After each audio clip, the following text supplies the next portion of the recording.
அனைவருக்கும் வணக்கம். இன்றைக்கி நம்ம தெரிஞ்சுக்க போகிற விஷயம் என்ன அப்படின்னா சமரச மையம், மீடியேஷன் சென்டர்னு சொல்லுவாங்க. சமரச மையம் எங்கே இருக்குது அப்படின்னா ஒவ்வொரு நீதிமன்ற வளாகத்திலும் ஒவ்வொரு மாவட்டத்திற்கும் உட்பட்ட மாவட்ட நீதிமன்ற வளாகத்தில் சமரச மையம் செயல்பட்டு வருகிறது. ஒரு வழக்கில் இருக்க வாதி பிரதிவாதி இருவருமே சமரச மையத்தை நாடலாம். அதாவது வழக்கு சீக்கிரமாக நாங்கள் முடிக்க விரும்புகிறோம், நாங்களே மனம் ஒத்து போகிறோம், இல்லை நமக்கான பிரச்சனைகளை சமரசமாக பேசி தீர்க்கக்கூடிய சூழ்நிலையில் இருக்கும் பொழுது நம்ம நீதிமன்றத்தில் இருந்து சமரச மையத்தை நாடலாம். இது எந்த மாதிரி வழக்குகளுக்கெல்லாம் நம்ம நாடலாம் அப்படின்னு சொல்லி பார்த்தோம் அப்படின்னா, உரிமையல் வழக்குகள், பணம் சம்மந்தப்பட்ட வழக்கு, கடன் சம்மந்தப்பட்ட வழக்கு, காசோலை சம்மந்தப்பட்ட வழக்கு, வாடகை சம்மந்தப்பட்ட வழக்கு மற்றும் குடும்ப ஃபேமிலி டிஸ்பியூட் இருக்கும். கணவன் மனைவி கருத்து வேறுபாடு, டிவோர்ஸு, மெயின்டெனன்ஸு, இந்த காஞ்சிகள் ரைட்ஸு, சேர்ந்து வாழ்கிறதுக்காண்டி போட்டது, இந்த மாதிரி குடும்பம் சம்மந்தப்பட்ட அனைத்து வழக்குகளுக்குமே சமரச மையத்தை நம்ம நாடலாம்.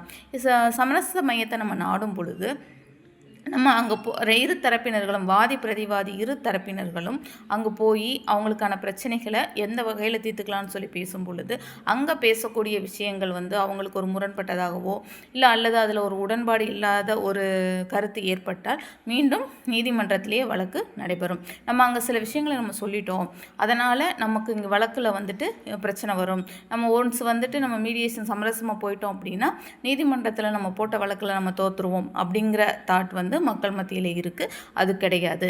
சமரச மையங்கிறது நம்ம வழக்கிலிருந்து இரு தரப்பினருமே மன மகிழ்ச்சியோட வழக்கு முடிச்சு ஒத்து சமாதானமாக போகணும் அப்படிங்கிற ஒரு நல்ல நோக்கத்தோடு கொண்டு வரப்பட்டது தான் சமரச மையம். அங்கே போயிட்டு நம்ம சொன்ன கருத்துக்களால் நம்ம வழக்குகளில் பிரச்சனை வரும் அப்படின்னு நினச்சி யாரும் பயந்து சமரச மையத்தை நாடாமல் இருக்க வேண்டாம். நம்மளோட ப்ராப்ளத்தை சால்வ் பண்ணிட்டு வழக்கை சீக்கிரம் முடிக்க விரும்புகிறவங்க சமரச மையத்தை அணுகவும்.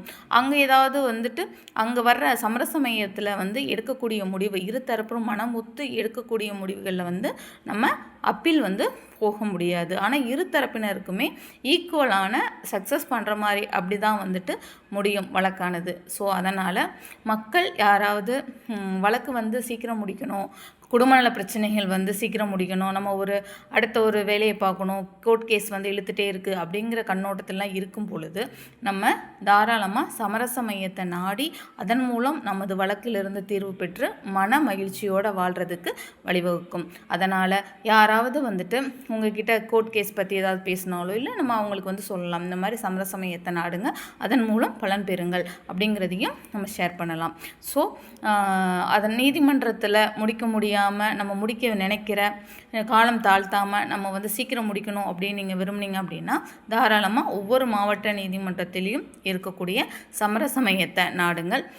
என்னோடய வீடியோஸ் பிடிச்சிருந்தால் லைக் பண்ணுங்கள். வேறு ஏதாவது தகவல் வேணும்னா கமெண்ட் பாக்ஸில் கமெண்ட் பண்ணுங்கள். என்னோடய சேனலை சப்ஸ்கிரைப் பண்ணுங்கள். தேங்க்யூ.